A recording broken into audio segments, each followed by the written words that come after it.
Cousin Jared, I kind of realized that we shortened the intro, talked about the shortened intro on the show we just recorded, which is our college football show. Mm-hmm. But this is going to go out to the people first. So kind of played that backwards. Yeah. Ironic how that works.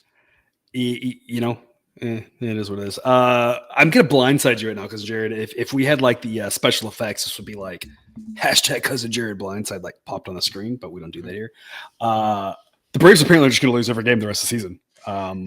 It does, It does feel that way. I specifically want you to bring that up to our friend Jake next time. He's a Braves fan. And I would like you to get his take on the Braves losing every game for the rest of the season. It is weird. They don't have a ton to play for, right? They've clinched the division. Yeah. If they don't watch out and they keep playing like this, the Dodgers would catch them. We kept saying they wouldn't, but like they're not so far ahead of the Dodgers that they can lose every game and still be the number one seed. As of the time of this recording, the Dodgers, we took a shot with the Tigers here and it's not looking great. So the Dodgers looking like they're going to win only could be 3.5 back of the Braves, which is a lot to make up in 2 weeks. But the Braves now having lost 4 in a row and not even looking competitive in half of these games. I know. They were up against Wheeler. We talked about Wheeler, a great pitcher, but they just didn't even really stand a chance once they got to about the 6th inning. It was over. Yep. Thankfully, we had the under in that game, and the fact that Wheeler pitched well came through on the under for us. Yep. On that one, because I'm wearing my Guardians gear. Not that we had a play on the Guardians, not that we have a play on the Guardians today, but the Guardians did get it done for us in the daytime action by scoring a few runs and deciding that they weren't going to throw strikes in the 8th inning, which was a beautiful thing to watch. It was. It truly was. It's one of those things where you have to appreciate the,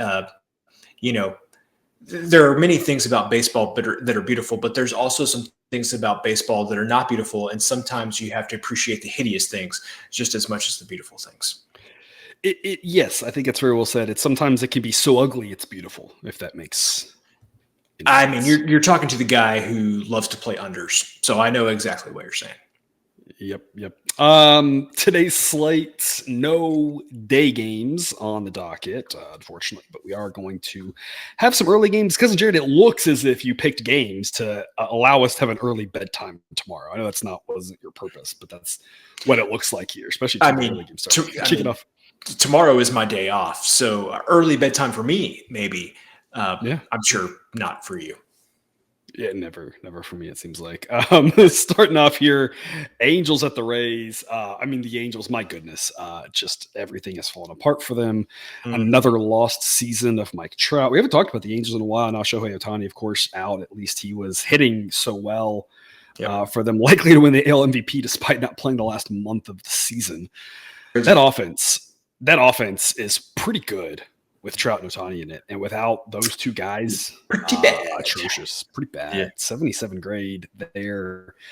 Rays, just keep humming along. We'll be one of the top 2 teams in the AL. Of course, if they don't win the division, they'll be the 4 seed. But I think at this point, you have to be most afraid of the Rays and the Orioles. The Rays, if they could have just kept half of their pitchers healthy instead of losing like literally all of them, imagine just how good this team would be. Angels relievers are terrible. They will throw a decent starter in Patrick Sandoval.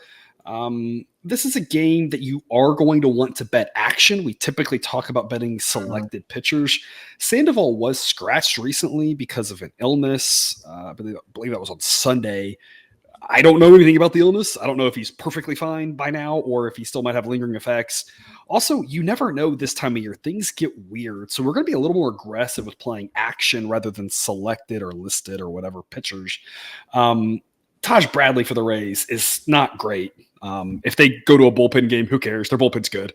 But you want that action on this one because things are only going to get worse for your odds if anything changes. We're going to be on the Rays here, minus 198. It's B grade pick model says it should be 223, and the Rays win a nice 69% of the time. Cousin Jared, Taj Bradley, 5.56 ERA, FIP better than that, 461. XFIP better than that, 375. Model doesn't really love him, though. It's the only place the Angels have an edge, but otherwise this looks to be all Rays. What's your take on this one?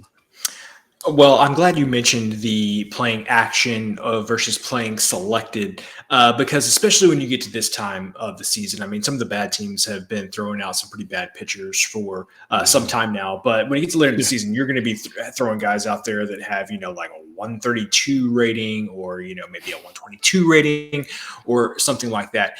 And I sometimes even utilize action in that scenario because, I mean, who are you going to throw out there that's going to be worse than some of those? If you have a play on one of those teams with backing that pitcher, they can probably throw an opener out there, go to a bullpen game. He gets scratched for whatever reason. It's really probably not going to impact the outcome. If you're backing a team with the pitcher with a grade of 109 like this, or even higher, you're not backing him because the starting pitcher. You're backing him because the offense, the bullpen, or the odds, the price is just worth it, right? It's not about the starter here. And that's the thing is Taj Bradley, he got some potential. I think he might be okay in the long run. This year, he's not great, Yeah. Anyway, so my breakdown of this game is, and I mean, clearly, like we know this by how the Angels are kind of playing out the string on the season, but I think the Angels have packed it in. Yeah. And why wouldn't you at this point? I mean, no one can blame them. The Rays still have plenty of seating to be playing for and trying to track down the Orioles. This is just one of those things. I know we talk all the time about motivation and everything, but it's like, if you're just the Angels, like, how are you not going out there and just like trying to pass innings at this point? This is one of those teams that you do have to look at the motivation on. It's a great point by you, because the Angels have a couple of young guys they've brought up that I'm sure are giving their all. Shanuel, of course, is one of those guys. Logan O'Hoppe, back from injury, is a young guy. Brett Phillips is back in the lineup, and I know he gives his all. That guy gives his all making a cup of coffee, I'm sure, Yeah. But, the problem with Brett Phillips is he's not that good, right? I love the guy. He's hilarious, right? If you haven't seen his clip comparing himself to, Randy Johnson or whatever on the mound, you have to go watch that, right? But look at, I'll just go pull Sunday. They got David Fletcher, Brandon Jury, Jared Walsh, Randall Grichuk, Eduardo Escobar. I mean, you got a bunch of guys there who aren't like, it's not like a ton of rookies. We're going to go out there and give everything because they're looking to, they're so thrilled to be there. It's kind of a bunch of veterans, which is the way they set this up. They set this up to be a playoff team. They went all in. And again, kudos to them for doing that. That's fun. It's more fun when teams try. If you're not a fan of their team. Now, if you're a fan of their team, you have to be frustrated and wishing you would have prepped for the future better. But, that aside, I like teams that are good and trying. And they went for it. They acquired all those veterans. And when it blew up, like, what are you left with now? Especially now that Ohtani at least if Ohtani's in there, this offense is actually closer to league average because Ohtani is so incredible hitting. He's having such a good season hitting. But yeah, I mean, it's hard to back the Angels. They're one of the few teams that I think are going to be really tough to back these last 2 weeks, because every other team, I'm sure there's one or two that I'm missing, but most of the teams that haven't been good look like they're still playing hard. They look like they got young guys who are trying, or teams that are fighting for it. I mean, most teams look like they're still kind of caring at this point of the season, but the Angels are definitely one that feels like going to be hard to back. So Rays are our play here, minus 198. Cousin Jared, we long talk about run line. When is the time to go to the run line? The edge on the run line is like C+ value right now, partially because the total in this game is 8. The model says 8.3, so the model's kind of in line. You're in a pitcher-friendly ballpark. When you're expecting fewer runs, it's harder to win by more runs, and the model doesn't really love the value on that. I'm assuming you're just going to lay the minus 198. I don't know if you have any thoughts or insight as to maybe when you would recommend playing that run line. Right now, I'm seeing even money. Model wants plus 102 to even get to the same B grade. So is it a plus? As it gets decent plus odds, maybe you split it, go for the -1, or are you just telling people to stay away from it just because it's a low total game and then the Rays are the home team? Well, I think in this case, this would be one of the few instances where I'm okay splitting it, because I saw that the Angels has a 77 offensive rating in this game. And so that kind of gives me a little bit more confidence than maybe what I would normally have. This is already like kind of on the edge, like 198. It's above 200. And that's why I brought it up. It definitely was right on the borderline for us here. Yeah, this is one where I'd probably split it and say that, hey, if I'm going up against an offense this bad, then if I'm not going to utilize this strategy here, when else would I do it? And if our theory is correct and the Angels just are one of the teams that are going to lack some motivation these last couple of weeks, that leads to a higher likelihood of a blowout. Those relievers are bad.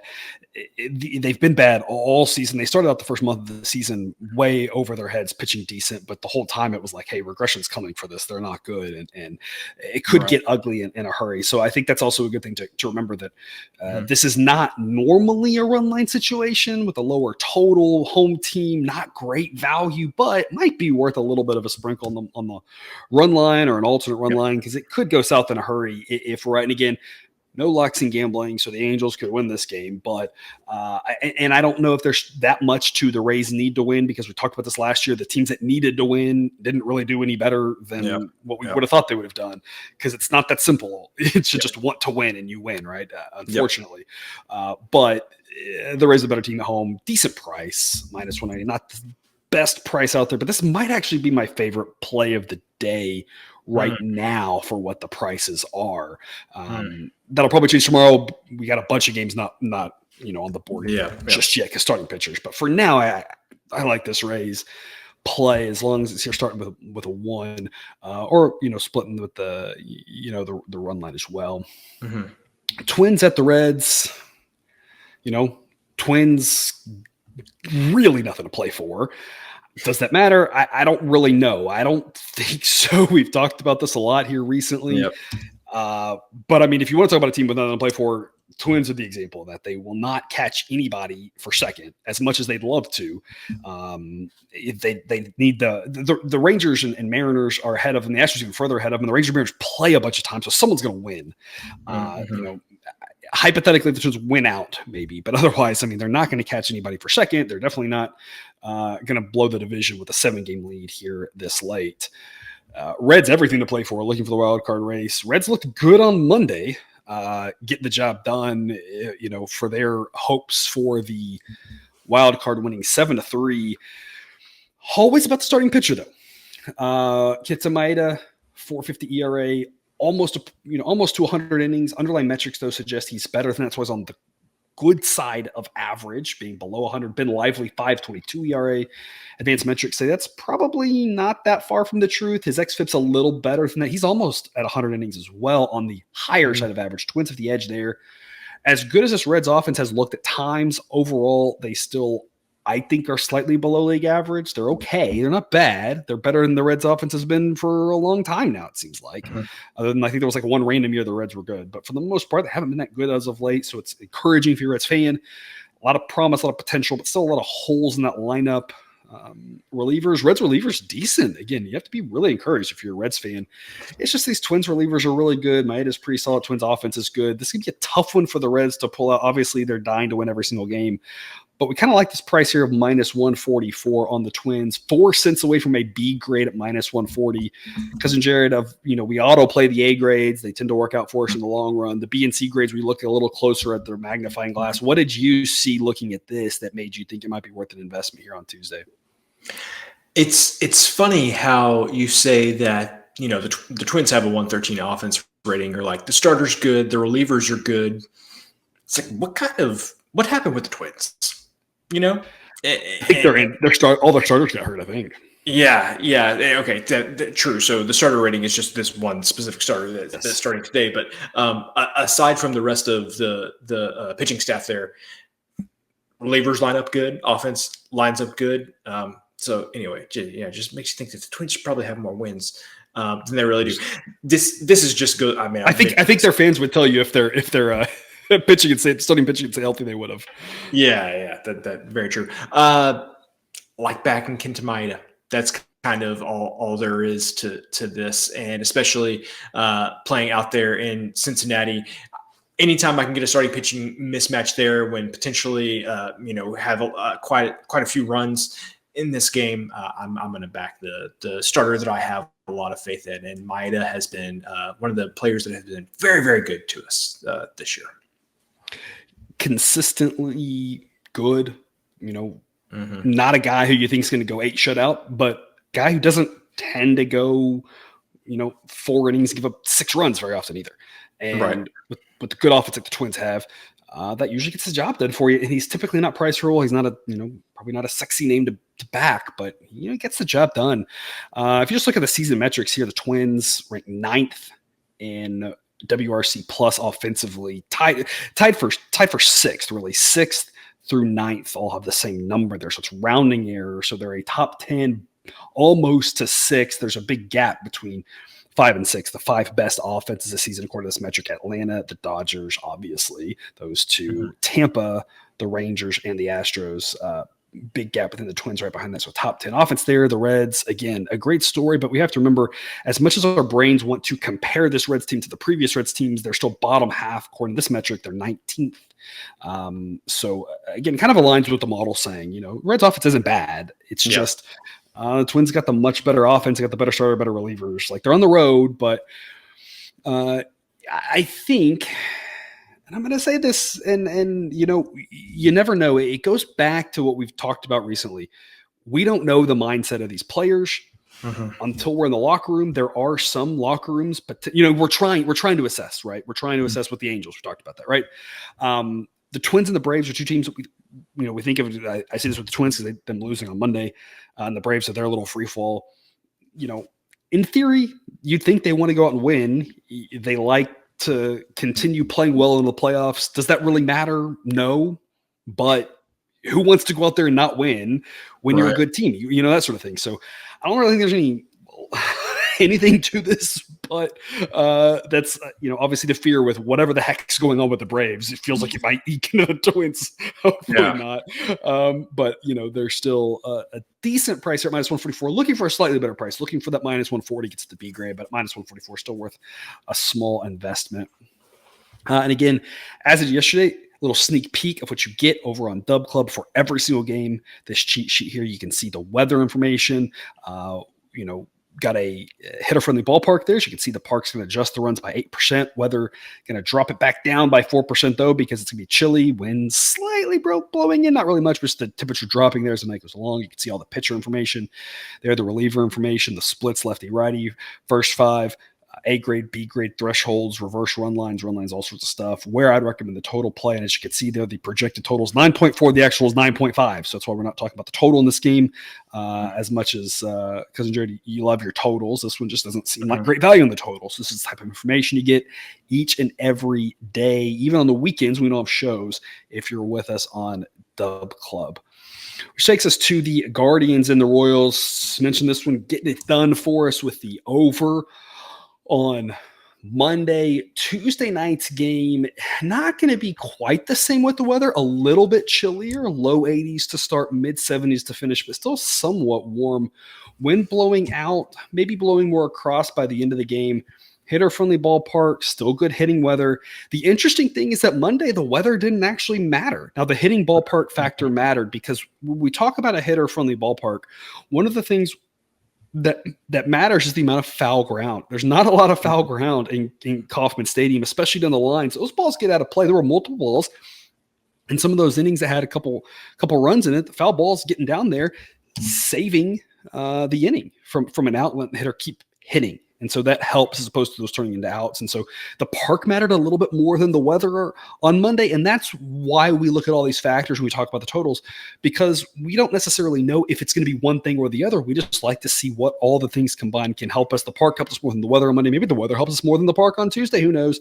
But either way, it's still going to be a nice night for hitting. And those Royals relievers still just not very good. And the Guardians relievers were the ones that really coughed it up here for us on Monday.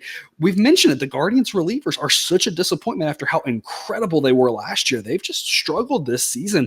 That grade for the relievers for the Guardians is at league average, which is just something I would have never envisioned. If you go back to March 30th or whenever the season started. I would have said there's no way that that's going to happen, barring injuries to 4 or 5 different guys. or just them tanking and selling off all the relievers. And they traded a few guys. I don't think they traded their key relievers. So I don't know. They've struggled. Projection in this one is 10. You got a pitcher, Logan Allen, who's probably not as good as that 3.60 ERA, and that's why he gets a 96 grade. FIP, xFIP, both a little higher. I think he's solid, but I don't think he's, again, quite as good as that 3.60 ERA. Royals are going to go with an opener, and then they're going to go to Alec Marsh. Marsh, 5.67 ERA, FIP at over 6, xFIP around 5. You kind of, whoever's pitching for the Royals, not going to be great. The Royals have Brady Singer, who's very solid, not great, not like he was last year. They got Cole Reagans, who's been fantastic, just a revelation coming over from Texas.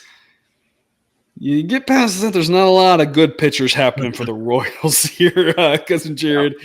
Over 9 is the pick at -120. I am really curious. I'm putting you on the spot here. We didn't really talk about this, but I'm curious. There was another game, we won't talk about here, but there was another total that you could have chosen. You went with this one. So I'm curious, what was it about this one that you like instead of the other total that we've given out to our members over on Dub Club? I mean, it's pretty simple. It's exactly what I said yesterday. It's Kansas City. It's a 6% weather adjustment. It's already kind of a hitter-friendly park to begin with. Yeah. The Guardians have been scoring runs. And like you said, not throwing strikes. The bullpen has question marks. It's just one of those things that I really like. This is, this place in Cincinnati is just one of the places, like, sign me up every time that I can take it over in those two parks. I just really enjoy it. And the other game that we were potentially talking about, I just don't really want to talk about. So I don't either. The other insight about this game, and this is, again, I've mentioned this, right? As a now, as a professional handicapper, try to watch as many games as I can. I don't watch all the baseball games, unfortunately, but I try to watch as many as I can.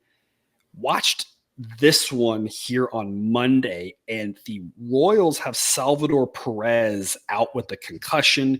He's going to miss at least a week. He might miss the rest of the season. They moved Melendez to the outfield, where he's been probably better than Kyle Schwarber. That's about all I can say. He's not been terrible. He's not been Carlos Lee bad, right? I guess if you throw back to your mid-aughts Astros fans here, but they don't have any catching. The two guys there just are way out of their league. And I guess that phrase actually kind of works here. We're talking about the major leagues. The Guardians, like, every time they could get on anybody's speed, were stealing. I think the guy threw like one out, but I mean, it was just a stolen base fest. That helps us for the over because the Guardians got a lot of speed. They're going to turn a lot of walks and singles into doubles with these Royals catchers. So that's something to keep an eye on with the Royals down the stretch, is that they're going to give up more runs, I think, than you would expect, because the catching, not being able to throw guys out matters, especially playing a team that has some speed. Now, if they're playing a team that's just a bunch of boppers that never steals, it's different. But a team like the Guardians is going to steal. I think that's going to give them some runs. I don't know if that means the Guardians are going to win necessarily. Obviously, they didn't win on Monday. Just thinking that's going to help us out on this total. So over 9 is our pick here. A little bit of juice, but with a projection of 10, it's worth it. And I think it's really worth it because this game could land 9. So that push protection is very valuable. I just don't like going over 9.5 unless the projection's really high. And so this is not one I'd be going over 9.5, but over 9, even with a little bit of juice, I think makes sense. Which takes us to our pitcher prop of the day. Got yesterday's and the same thing today, people. We've got that plus expected value check mark from Outlier.bet. If you /professor that, you can get your 7-day free trial. Check out all their plus expected value metrics. They got them for all sorts of props across all sorts of leagues, across all sorts of games. This one's pretty simple though, just like yesterday. I'm just going to say, hey, we're going to trust their math. Clark Schmidt under 5.5 Ks, -105. It's available there, as you can see on the screen, at DraftKings, about 3% expected value. Not as good of a play as the John Means one, which cashed with ease, but still pretty good value here. The Blue Jays don't strike out that much. And so I think that's part of what's happening here. Cousin Jared, what's your insight on this one? I mean, anytime that I can, in some form or fashion, back the Blue Jays offense, that is generally something that I like to do. To your point, they don't strike out a whole lot. So let's just say that Clark Schmidt gets run a little bit early here, just doesn't have quite enough time to get above that number. Yep. He's also gone under this number, if I recall, around 60% of the time. So you combine that with, extra guy in the bullpen, no reason to let him pitch any longer than he needs to. A good Blue Jays offense at this point. A Blue Jays offense is still fighting tooth and nail for that last playoff spot, which is apparently going to come down to all three West teams as well, because nobody in the American League West wants to win the division. Nope. And that's all that we're going to say about that, because otherwise I will just start throwing things after the Astros blew a game on Monday. At least we got the over in that one. That's all again, Outlier.bet/professor, 7-day free trial to check out all their stuff. So check that out. That link's also in the show description if you haven't yet. Here's our recap. Cousin Jared, what are the parting words that you might have for the viewer on their Tuesday while we wait all day for nighttime baseball? I'm going to go to bed early, since that's how I selected the games. And I know that you and our friend Jake will be working hard on that NFL content. Yep, we will be doing the NFL. You and I just finished college football, so that'll be up as well. So all sorts of great content for you here, and that will take us to our outro music now. And my key saying that I always have will come to you in the form of print. Cousin Jared, enjoy your day off tomorrow. We will see you back for Thursday's slate. I guess we'll see you Wednesday night, but we'll talk about Thursday's slate. So we'll see you then.